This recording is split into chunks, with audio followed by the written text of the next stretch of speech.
Denver. It wasn't hard to hear the noise coming from the Portland Trail Blazers locker room. Even with the door closed and a couple £1,000 of concrete and cinder blocks in between, the celebration pierced through a few different walls to be heard in the interview room down the hall of the Pepsi Center. It wasn't improbable for Portland to beat the Denver Nuggets on the road in Game 7.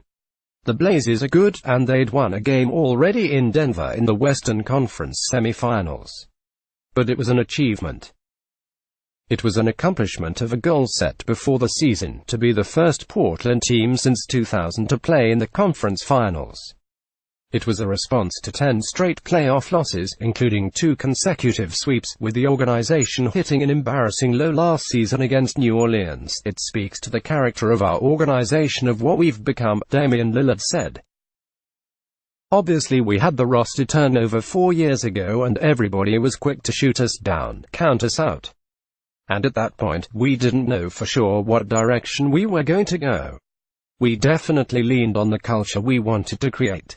We leaned on that, working hard, being about each other, not being about one guy or 2 guys.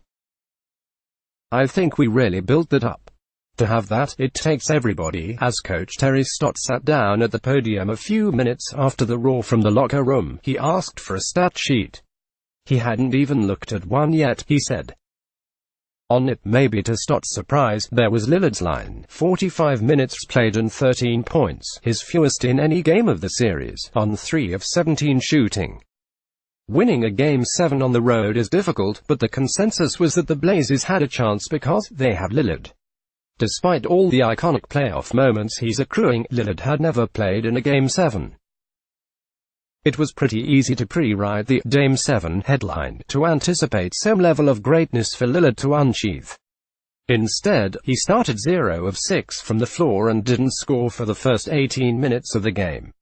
The Blazers fell behind by 17 points in the first half. To that point, Portland had 22 points and CJ McCollum had more than half of them. But it takes everybody. The Blazers are far more than a superstar-driven team. Lillard credits everybody: the trainers, the coaches, the front office, the security personnel, the PR staff. If Lillard is the heart of Portland, McCollum controls the body temperature. And as Game 7 eventually tightened and the Blazers climbed back, it was McCollum who had the burden of taking them to the finish line. It's a luxury to have 2 guys like that who can find ways to score in different ways, Stotts said. CJ does it one way, Dame does it another. On a night where Dame struggled shooting, CJ came up big. That's being part of a team. Most of the time one of them is going to have something going, so you count on that. It was CJ tonight. Before the game, McCollum got a text from his brother Eric, with a simple message: don't settle, get to the mid-range, get to the floater, get to the rim. McCollum is at his unguardable best when he's slithering around high screens and hopscotching his way through the paint. He has everything in play: mid-range jumper, step-back jumper, floater, 2 hard dribbles to the rim, or a pass if the defense collapses.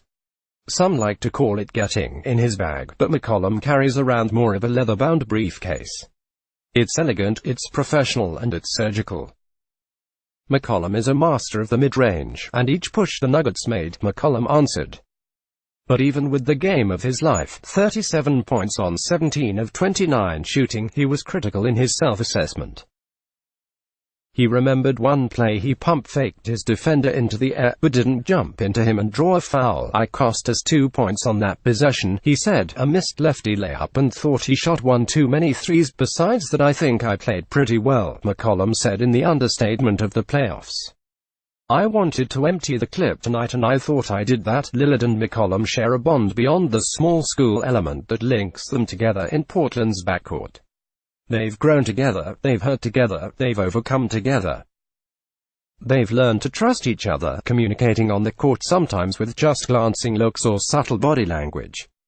Lillard didn't sweat his struggles in Game 7, because he was leaning on McCollum and had no problem doing it. CJ had it going, and when I see him in that type of zone, I'm not going to shy away from the game, Lillard said, but I'm not going to force anything because what we were doing was working. Lillard hit a couple of big fourth-quarter shots, the only 2 open shots he got, but he mostly stood aside and let McCollum work.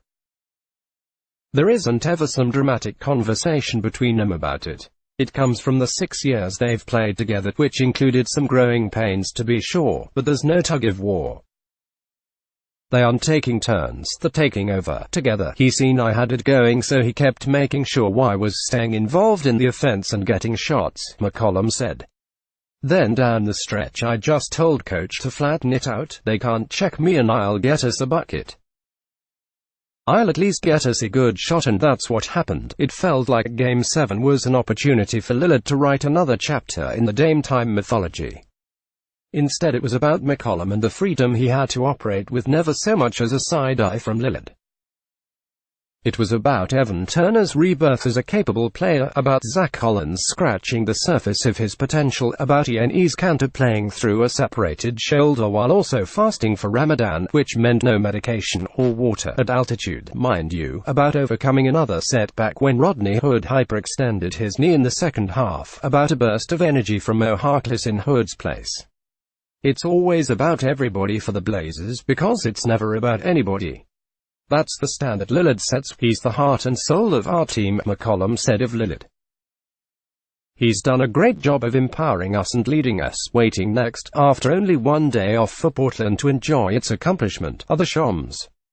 The Blazers flew straight to San Francisco after beating the Nuggets and are recalibrating from Nikola Jokic and Jamal Murray to Stephen Curry, Klay Thompson and, probably at some point, Kevin Durant.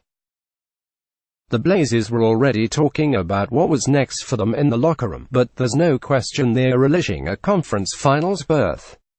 Before he left to head to the podium, Lillard hugged teammates, then stepped into the training area to hug staffers. "This feels so good," he yelled. "I don't even know what to say." He waited in the hallway for teammates Kanter and Turner to finish their news conferences, and a Nuggets ball boy looked at Lillard and offered some encouragement about the next round, about beating the Warriors. Lillard smiled and nodded his head. "The Jew," he said. "The Jew."